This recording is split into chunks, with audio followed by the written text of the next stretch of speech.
All right, I thought this could make an interesting sort of video series for today, where what I'm going to do today is talk about the four teams that got eliminated this weekend and where do they go from here, what can they do from this point forward. And so let's start off with the New York Football Giants, who are an interesting team. I mean, no one expected them to be here. They make it this far. Where do they go from here? What's the decision this offseason? What are the decisions they just have to make, and what should they do? Well, let's just jump into it. So first things first, you see what you see on the screen next to me is going to be where they ranked in specific Pro Football Focus grades. So you have, just going down the list, passing was fine this year, 17th. We can get more on that when we talk about the upcoming free agents. Obviously, Daniel Jones is probably the biggest question mark surrounding this team and just the quarterback position in general.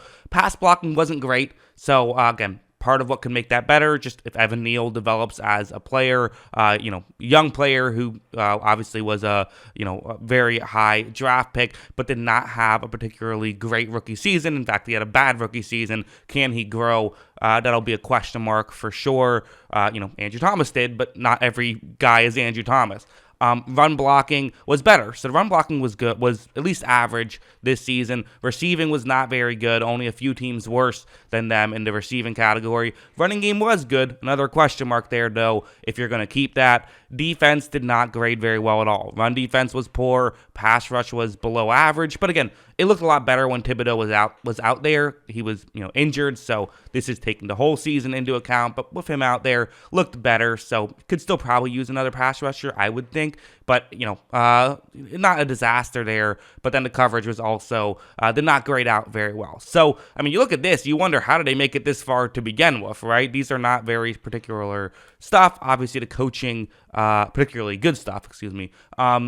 But, obviously the coaching had a big factor. But let's talk about the decisions they have to make now heading into this offseason. So what you see on the screen, I have some of the notable free agents. This is not every free agent. And some of these guys, they almost certainly will not re-sign or don't even really need to re-sign and aren't overly notable. But like someone like Matt Breida, okay, you can let him walk if you want to, but you are going to then have to replace that position, especially if you let Saquon Barkley walk. Let's just start at the top with the two big decisions, Saquon Barkley and Daniel Jones, which people love to just say, let's just pay them. Let's just give them the money and let's see how things work out. According to this, it says Daniel Jones is worth, also I should mention what you're looking at. The numbers next to the players, that is how many millions of dollars they're expected to get in free agency. This is using Sports Track's expected payment there, but some of them, Sports Track did not have a number, so I had to fill those in. But you see that Saquon Barkley with the $12 million and Daniel Jones with the $25 million. Start off with Daniel Jones. Personally, I think if that's what he wants, if he wants like a 3-year, $25 million deal, let's do it. Let's, where do we sign? I have no issue with that. The question mark is what if he wants more? I sort of floated the idea of a potential franchise tag, but the franchise tag's expensive. It's over $40 million at this point. So paying Daniel Jones that kind of money, for 1 year, it's difficult. And maybe it's the right move long term, but it's probably not the right move next year. So it's just a question there. And I think people want to say, you got to keep Daniel Jones. Look at what he just did for this team. You can't just let him walk after that. Think about the fan base, all of that stuff. But you can't make a personal decision here. You have to do what's best for your football team.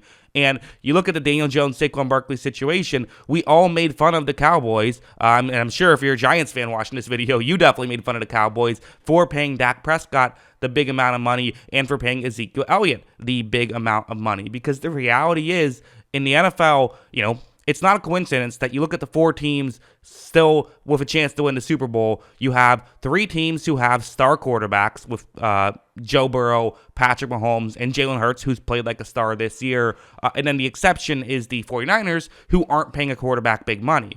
And also worth mentioning, the Eagles and the Bengals also not paying a quarterback big money just yet. So, the only team that's paying a quarterback big money is Mahomes, but they're getting superstar talent out of that, so it's working. You kind of have to, it feels like if you're going to pay a quarterback, they have to be elite. And Daniel Jones, I think, has taken tremendous strides this season, but he has not shown to me that he is elite. And if you're going to pay him, realistically, the way you win a Super Bowl in that scenario is, that quarterback gets hot at the right time, like sort of like a Matthew Stafford run last year, where Stafford was never the elite quarterback in the regular season, but in playoffs came around and he played elite. And so, because that's typically the way you win Super Bowls, quarterback on a rookie deal, or just not paying a quarterback big money, or you get elite quarterback play out of that quarterback. There is a middle ground. I think paying Daniel Jones $25 million probably is that middle ground, but those contracts typically do not happen. So it's just very fascinating, and I do think that the Cowboys, the Giants have to say this is a number that we're not willing to go up, pay, and they have to be willing to let Jones walk if he wants more money than they're willing to give him. They have to have a number. This is not a just pay him whatever he wants scenario, in my opinion, like you see with star quarterback like Joe Burrow. Bengals are going to say whatever you want, we're going to give you. I think it's different for Daniel Jones. Saquon Barkley is another interesting one. To me, Giants fans won't like this take. I don't sign Saquon Barkley. Like, the reality is those contracts just tend to not work. Like I said, the Ezekiel Elliott contract, just most of these contracts do not work, paying a running back big money. It's very rare that it works out well. The one caveat I'll have is if you give him little guaranteed money and kind of say, we're going to give you $12 million a year for 3 years, but only the first $12 million are guaranteed, or only $18 million is guaranteed out of that. Okay, that I can live with. That feels fine to me. Give yourself an out. I have no issue with that. Again, it all comes down to the money. I don't think he will sign that because I think he could get more somewhere else. I let someone else make that decision. Yes, he's been very good. You can draft a running back this season. You don't have to spend even a high pick on it if you don't want to get a running back who can not replace Saquon Barkley, but somewhat replace Saquon Barkley. Again, obviously, he's a key impact player, but building around a running back, especially a running back with injury issues, just not a decision I make with my team building philosophy. But again, if you're going to build around a running back with injury history, he's not a bad one to build around because he obviously was awesome this year. Other guys, Julian Love, who I thought really showed flashes this season, wasn't perfect, but he's projected for $8 million. Do you re-sign him? And he just got a bunch of role players: Darius Slayton, Matt Breida, Sterling Shepard, Richie James, and a couple offensive linemen, Nick Gates and John Feliciano, who, again, some of these guys you might want to replace, but if you replace them, you're going to have to still pay their replacements. So according to this, $54 million cap space, $64 million to spend. That's actually pretty good. I know it seems like, oh man, they're in trouble. No, you can. The average team typically spends around $10 to $20 million over the salary cap, because salary cap is not exactly totally doesn't work exactly as intended. But the average team spends that much, and there's ways around this. Like I said, if you don't pay Saquon Barkley, you're now projected to spend under the cap, even if you pay everyone else here, which I don't think they will. So I actually think the Giants are in an okay spot. And could maybe get a free agent along with keeping Daniel Jones, for example. That's an option on the table. The question is, will they do that? I still think this team has to draft well. I think that's what they need. They need some talent, and to take the next step is of just a very unique scenario for them where, again, they made the divisional round, but the question is, are they what the PFF grade said of a team that got lucky to be there, or are they legitimately a divisional round team? Is the mindset here, let's just try and get a little bit more talent so this way we have a chance against Philadelphia in the divisional round? Or is this, we're a little bit of a ways away, let's not try to win the Super Bowl next year, let's maybe try to win the Super Bowl 3 years from now? To me, that's probably where I'd be at. Not next year, but maybe in 2 years or 3 years, try to build the best team for then.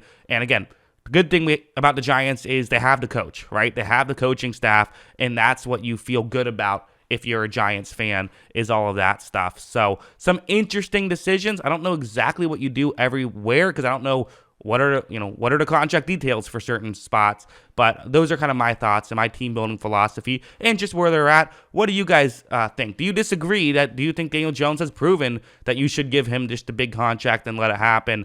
Very fascinating stuff. Or do you think you should just let him walk in general? Is $25 million too much? Let me know in the comments below. Always love hearing from you. Of course, as always, thanks for watching.